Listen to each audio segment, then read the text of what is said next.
Assalamualaikum warahmatullahi wabarakatuh. Bertemu lagi dengan saya Mei Rizka Putri di pembelajaran Bahasa Indonesia kelas 10 kurikulum 2013 dengan bab kelima, yaitu teks negosiasi.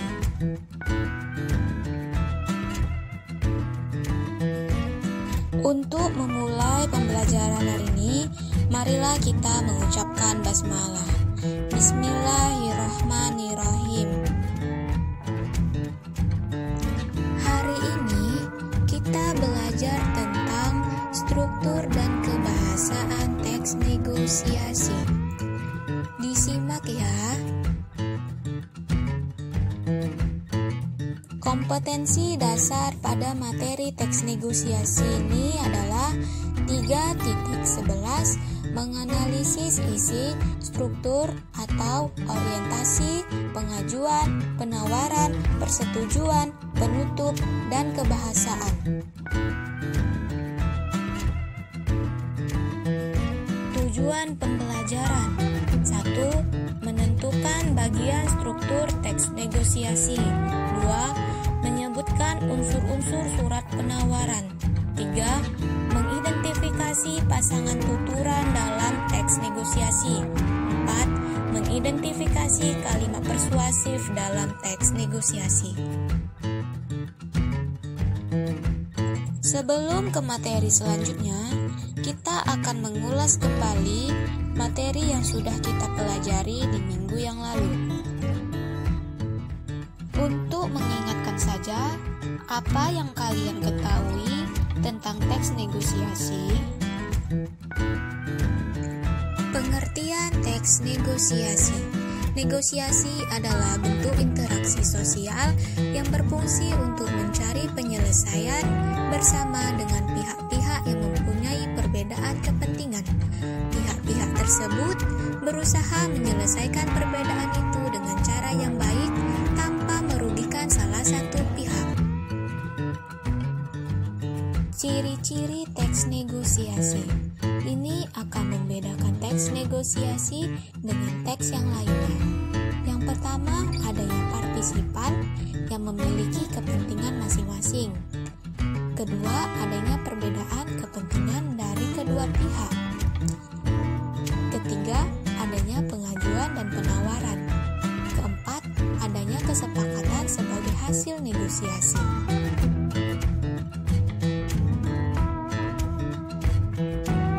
Negosiasi terbagi menjadi dua, lisan dan tertulis.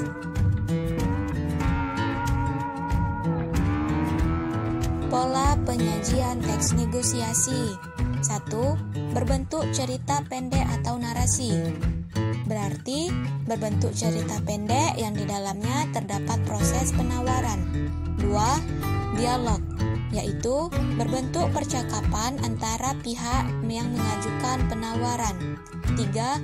Gabungan antara narasi dan dialog, yaitu berbentuk narasi dan dialog yang lebih menekankan pada uraian secara kronologis atau urutan peristiwa. Simaklah proses negosiasi berikut ini. Permisi Pak, boleh lihat-lihat dulu? Selamat siang, silakan Dek. Mau beli barang apa? Saya mau beli laptop yang bisa mengakses aplikasi belajar online. Paham MiFi nih Pak, tapi budget saya pas-pasan. Kira-kira ada yang cocok enggak Pak? Oh, buat belajar online ya Dek? Sebentar saya cek. Ada Dek, kebetulan ada laptop second dari perusahaan startup pendidikan Indonesia nih. Walaupun second, tapi kondisinya masih oke loh. Wah, boleh saya lihat Pak? Harganya berapa Pak? Silahkan Dek. Harganya 5 juta saja Dek. Barangnya oke sih Pak, tapi harganya masih bisa kurang nggak Pak? Bagaimana kalau 3.500.000? Wah, maaf Dek, belum bisa kalau harga segitu. Ini spesifikasinya oke loh, bisa untuk buka aplikasi belajar online, main game, edit video juga bisa deh.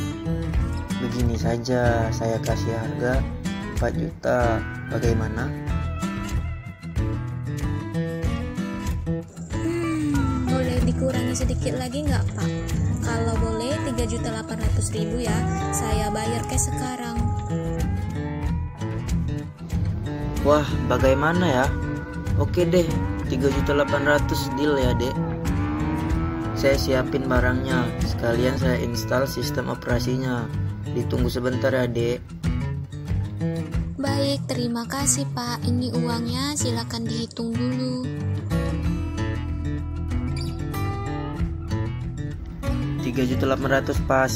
Terima kasih kembali dek. Ini ada garansinya 1 bulan ya dek.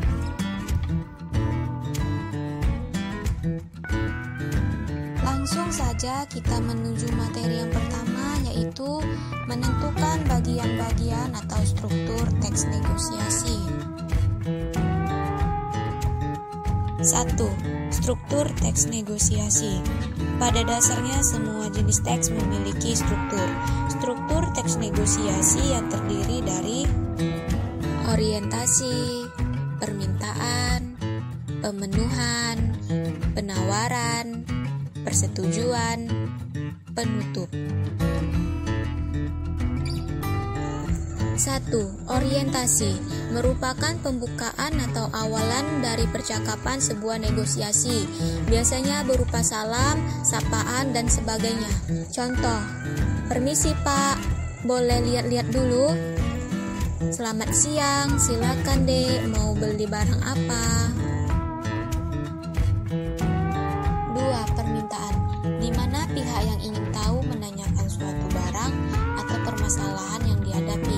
Contoh, saya mau beli laptop yang bisa mengakses aplikasi belajar online. Paham MiFi nih Pak, tapi budget saya pas-pasan. Kira-kira ada yang cocok nggak Pak? 3. Pemenuhan merupakan pihak yang berkaitan memberitahukan mengenai barang atau objek agar orang yang diajak interaksi oleh pihak tersebut menjadi lebih paham. Contoh, oh buat belajar online ya dik, sebentar saya cek. Ada dik, kebetulan ada laptop second dari perusahaan startup pendidikan Indonesia nih. Walaupun second tapi kondisinya masih oke loh. 4. Penawaran merupakan suatu puncak dari negosiasi karena terjadi proses tawar-menawar pihak satu dengan pihak lain untuk mendapat sebuah kesepakatan yang menguntungkan satu sama lain. Contoh, wah boleh saya lihat Pak, harganya berapa Pak? Silakan dek, harganya 5 juta saja dek. Barangnya oke sih Pak, tapi harganya masih bisa kurang nggak Pak? Bagaimana kalau 3.500.000 saja? Wah, maaf dek, belum bisa kalau harga segitu. Ini spesifikasinya oke loh. Bisa untuk buka aplikasi belajar online, main game, edit video juga bisa dek. Begini saja, saya kasih harga pas 4 juta, bagaimana? 5. Persetujuan merupakan kesepakatan atau hasil penawaran dari kedua belah pihak. Contoh, wah bagaimana ya? Oke deh, 3.800.000 deal ya dik. Saya siapkan barangnya. Sekalian saya install sistem operasinya. Ditunggu sebentar ya dik. 6. Penutup adalah akhir dari sebuah percakapan antara kedua pihak untuk menyelesaikan suatu proses interaksi dalam negosiasi. Contoh, baik, terima kasih Pak. Ini uangnya, silakan dihitung dulu. 3.800.000 pas. Terima kasih kembali dek. Ini ada garansinya 1 bulan ya dek. Materi yang kedua yaitu menyebutkan unsur-unsur surat penawaran. Salah satu contoh surat penawaran yang bersumber dari e-book Bahasa Indonesia kelas 10 kurikulum 2013. Adapun unsur-unsur surat penawaran: 1. Kop surat, 2. Nomor surat, 3. Lampiran, 4. Perihal, 5. Tanggal surat, 6. alamat penerima surat, 7 salam pembuka, 8 tubuh surat, 9 salam penutup, 10 pengirim surat. Berikut penjelasan dari masing-masing bagian surat niaga. Yang pertama, adanya kop surat. Kop surat istilah lainnya adalah kepala surat yang di bagian paling atas surat, di mana keterangan kop surat terdapat nama lembaga atau instansi atau organisasi, serta alamat, kontak telepon, website atau email jika ada, dan logo lembaga, instansi atau organisasi. 2. Nomor surat. Pada surat tersebut, nomor 026 PROM 12/2015, keterangannya adalah nomor surat 026, jenis tipe atau tujuan surat PROM, dan tahun pembuatan 2015. 3. Hal atau perihal.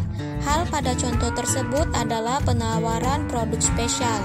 Keterangannya berisi tentang inti atau perihal surat, ditulis seperti judul karangan.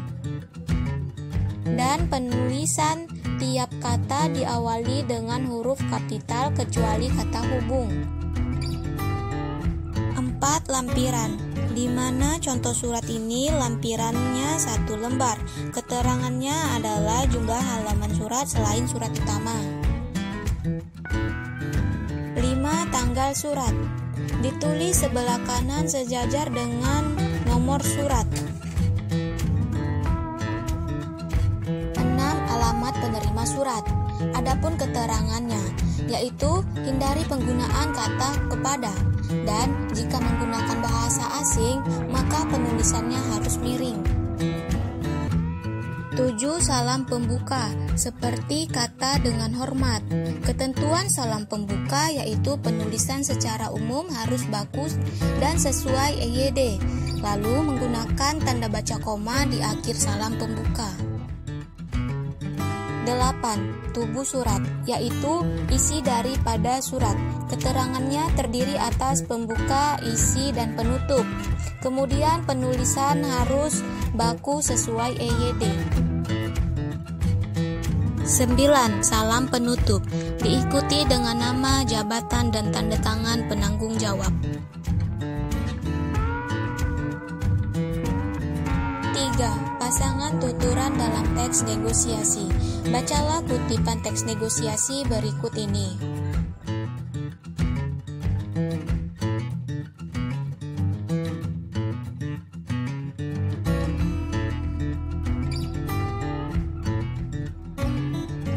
Pada kutipan 1 terdapat tuturan meminta dan menolak penurunan harga. Sedangkan pada kutipan kedua pasangan tuturannya adalah meminta dan memberi. Pasangan tuturan sesungguhnya adalah tindakan saling memberi pesan dan merespon antara partisipan dalam kegiatan negosiasi. Contoh pasangan tuturan.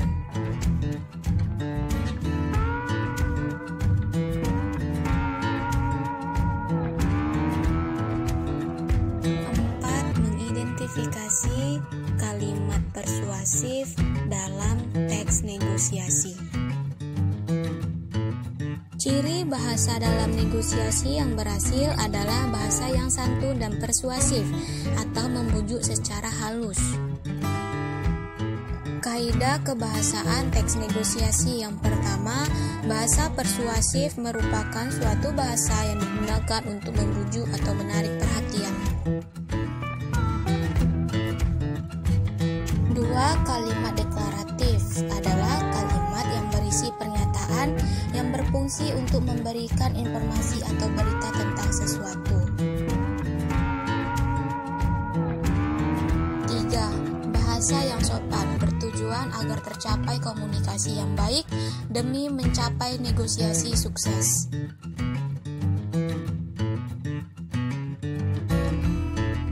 4. Menggunakan konjungsi. Dalam teks negosiasi akan ditemukan kata konjungsi.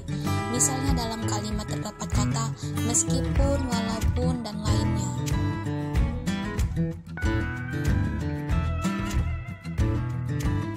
5. Menggunakan kalimat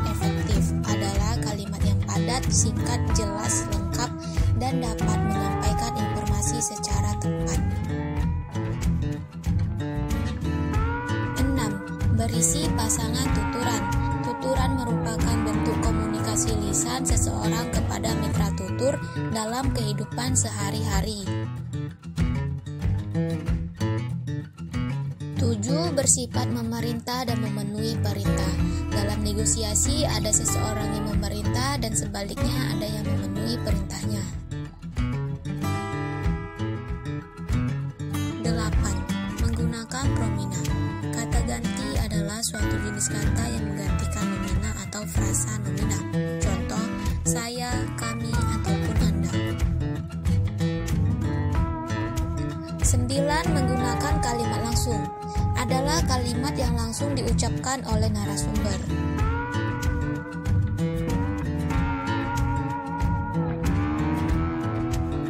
10. Menggunakan kalimat yang menyatakan kesepakatan atau tidak. 11. Menggunakan kalimat perbandingan kontras.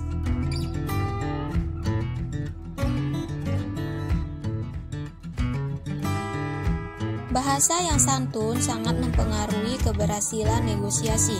Kata-kata yang digunakan untuk menunjukkan kesopanan antara lain tolong, silakan, cobalah, percayalah, dan bolehkah. Perhatikan kalimat persuasif pada kutipan berikut. Si anak menggunakan kalimat persuasif. Anak berkata, "Ayah, doakan saja biar aku mudah meraih cita-cita." Dengan makna tersirat dalam kalimat itu, si anak memaksa secara halus kepada ayahnya agar mengizinkan memilih sekolah sesuai dengan cita-citanya. Kemudian silakan mengerjakan soal teks negosiasi berikut ini. 1. Sebutkan ciri-ciri teks negosiasi. 2. Jelaskan fungsi teks negosiasi. 3. Sebutkan tujuan teks negosiasi. 4. Sebutkan kaidah kebahasaan yang biasanya digunakan dalam negosiasi. 5. Jelaskan struktur teks negosiasi. Kemudian, simaklah contoh teks negosiasi berikut ini. Setelah itu, analisislah contoh teks negosiasi tersebut berdasarkan struktur teks negosiasi.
Selesai sudah pembelajaran kita kali ini.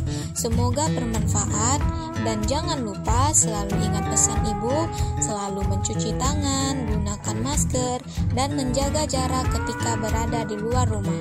Sampai jumpa di pembelajaran selanjutnya. Terima kasih dan wassalamualaikum warahmatullahi wabarakatuh.